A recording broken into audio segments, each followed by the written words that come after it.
A teraz už keď rozumieš pravidlu 10 000 hodín, tak potrebuješ pochopiť tzv. Diaľnicu milionárov.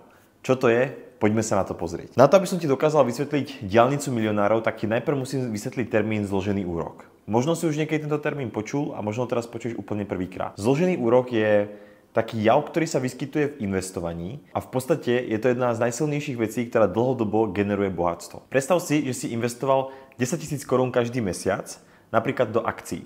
Akcie majú štandardne výnos okolo nejakých 5 až 7%, ale povedzme si, že akcie ti prinesú, dajme tomu 10% úrok za rok, aby sa to ľahko počítalo. Predstav si, že každý mesiac si investoval 10 000 korún, takže na konci roka máš 120 000 korún investovaných v akciách. A teraz, pokiaľ máš úrok 10% alebo výnos 10%, tak na konci roka sa ti k tejto čiastke 120 000 pripočíta plus 10%. V tomto prípade by to bolo 12 000 korún. To znamená, že investoval si 120 000 a na konci roka sa ti z toho úroku ten výnos ešte pripočíta ďalších 12 000. Takže na konci roka máš spolu 132 000 korún investovaných. Vďaka tomu, že si investoval, plus sa ti tam spočítal ten úrok. Predstav si, že pokračuješ takto v investovaní aj ďalší rok. Investuješ opäť každý mesiac 10 000, to znamená, že na konci roka investuješ opäť 120 000. Týchto nových 120 000 sa ti pripočíta k tým minulým 132 000 a spolu budeš mať zainvestované za 2 roky 252 000 korún. A keďže akcie prinášajú výnos 10% ročne, tak sa ti opäť na túto čiastku uplatní 10% úrok.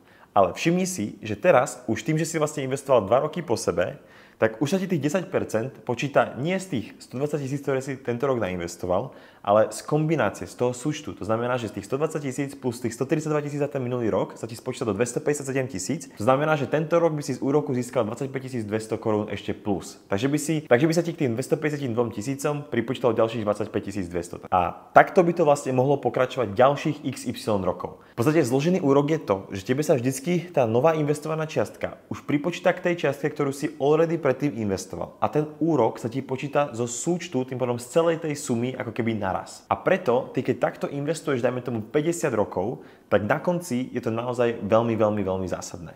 Môžeme si to pozrieť na tejto tabuľke, ktorá to zobrazuje. A v podstate toto je taká hlavná mantra tradičných investícií, že v podstate ty keď začneš investovať, keď máš dajme tomu 20 rokov alebo 30 rokov a investuješ 40 rokov, tak v podstate aj keď investuješ iba pár korún mesačne alebo pár desiatok eur mesačne, tak práve vďaka tomuto javu, tomu zloženému úroku, sa ti to za 30, 40, 50 rokov naozaj začne extrémne nabalovať. Poďme sa pozrieť na túto tabuľku, ktorú som pripravil. Takže táto tabuľka hovorí, že keby si mal na začiatku 0 investovaných, nič by si nikdy neinvestoval. A začal by si investovať 2000 korún mesačne, čo je 80 eur mesačne. A dajme tomu, že by sme predpokladali nejakú ročnú úrokovú sadzbu okolo 8%, čo je taký nejaký cca odhad, ktorý by sa možno dal z takých tých tradičných investícií ako keby generovať ročne. A keby si to investoval 50 rokov, tak môžeš si všimnúť, že iba 2000 korún mesačne, fakt veľmi málo peňazí, tak môžeš si všimnúť, že vlastne prvé roky sa zdá, ako keby sa takmer nič nedialo. Pretože ty investuješ a ten zložený úrok sa už sa síce napočítava, ale to ešte veľmi malé. Ale okolo roku cca 21 začína už naozaj narastať docela exponenciálne. A vidíš, že napríklad v roku 40-42 tá čiastka, ktorú ty investuješ, je pomerne nízka. To je tá tmavo-ružová. Ale ten zložený úrok na tom, ktorý sa ti napočítava vlastne z tých úrokov, keď sa ti to sčítava celá tá čiastka, tak začína byť naozaj obrovský. A môžeš vidieť, že vlastne pokiaľ ty vydržíš takto investovať z 50 rokov, tak na konci ten zložený úrok začne fungovať naozaj exponenciálne. A preto vlastne taká štandardná investičná mantra je taká, že čisto teoreticky, aj keby si nikdy v živote ako nič iné nerobil, iba by si odkladal aspoň v tomto prípade dajme tomu 100 eur mesačne by si takto investoval, tak po 40-50 rokoch sa proste staneš milionárom a v podstate nemusíš nič iné robiť. A pokiaľ si to náhodou nevedel a počíš to teraz prvýkrát, tak je určite dobré, aby si o tomto zistil viac. Volá sa to zložený úrok a je to fakt jedna z najsilnejších vecí, ktorá v investíciách funguje. A práve preto je vždycky lepšie investovať aspoň niečo, ako neinvestovať vôbec nič. Každopádne, je taká kniha, ktorá sa volá Millionaire Fastlane a túto knihu napísal MJ DeMarco a je to vlastne jeden podnikateľ americký, ktorý tento tradičný ako investičný plán investujte 50 rokov a stanete sa milionári na dôchodku, ako zahadzuje do koša a ide docela razantne proti nemu. A je to proste človek, ktorému sa podarilo zarobiť naozaj obrovské peniaze, keď mal 30 rokov a stal sa veľmi bohatý vo veľmi mladosti.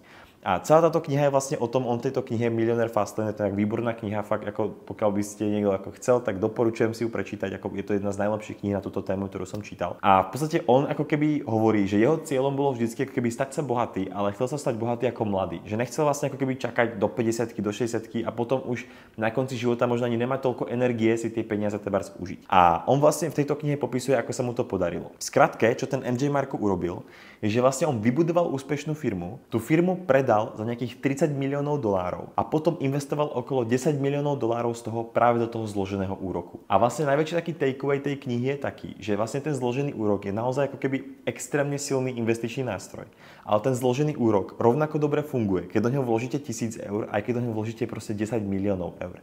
A on to vlastne v tej knihe popisuje, že keby to urobil opačne a keby sa snažil proste celý život ako keby tam odkladať, tak by naozaj na to bohatstvo čakal proste extrémne dlho. Ale tým, že naopak sa sústredil na začiatku na ten príjem, na zarábanie, na budovanie toho biznisu, tak potom v podstate si dokázal kúpiť, ako keby v 30 rokoch si dokázal kúpiť doslova ďalších 40-50 rokov života proste len tak ako keby naraz. A o tom je celá tá kniha a pokiaľ vás takáto téma zaujímala, tak naozaj doporučujem prečítať. A pre porovnanie som vložil túto jeho situáciu, ktorú on tam popisuje v tej knihe do tej tabulky a v podstate keď sa iba na chvíľku vrátime a keď si otvoríme tú starú tabulku, tak môžete vidieť, že teda pravidelne sme investovali 2000 korún a v tom 50. roku nám nakoniec ten zložený úrok v podstate, alebo celkovo tá obdržená čiastka po tých 50 rokoch investovania bola 15 miliónov 863 korún. Hej? Čo sú samozrejme pekné peniaze, ale keď sa pozrieme na ten graf alebo na tú tabulku, pokiaľ tam vložíme práve tie cifry toho MJ DeMarca, teda, že tam ako keby začneme s tou počiatočnou investíciou 250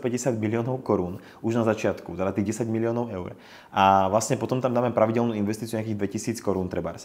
Tak môžete vidieť, že už v roku číslo 1, už prvý rok, je čisto iba ten úrok z tých peňazí viac ako 20 miliónov korún. To znamená, že naozaj v tom investovaní tá sila toho kapitálu má obrovskú hodnotu, pretože v podstate vy keď tam vložíte viacej peňazí, tak vy za prvý rok dokážete proste zarobiť ešte viacej ako niekto za 50 rokov. Naozaj to funguje ako time machine. A v podstate potom takto nejakým spôsobom by to vyzeralo, keby sme tú jeho pozíciu ako keby premenili na tých 50 rokov v takom istom nejakom časovom horizonte a môžete vidieť, že na konci by tam mal nejakých 13 miliard korún, proste nejaká úplne šialená obrovská čiastka. A to vlastne s predpokladom, že by vlastne neinvestoval žiadne ďalšie veľké peniaze. Že to by vlastne iba jednorázová veľká investícia, ktorá by sa nabalovala a v podstate pravidelne by sa tam pridávalo tých 2000 korún mesačne. Takže naozaj v podstate o tomto bola tá kniha, že on ako keby otočil trošku tú tradičnú ako keby investičnú rozprávku s tým zloženým úrokom do toho, že jasné, zložený úrok je skvelý, ale pozor, funguje rovnako dobre, keď do neho vložíte obrovské množstvo peňazí. A on v tej knihe práve popisuje, ako on postavil ten biznis a čo vlastne urobil, ako to celé prebiehalo a vlastne ako sa mu podarilo podľa jeho slov si kúpiť 50 rokov času. Takže tak, pokiaľ vás zaujímalo, doporučujem prečítať a môžeme sa pustiť na ďalšiu lekciu v tomto module.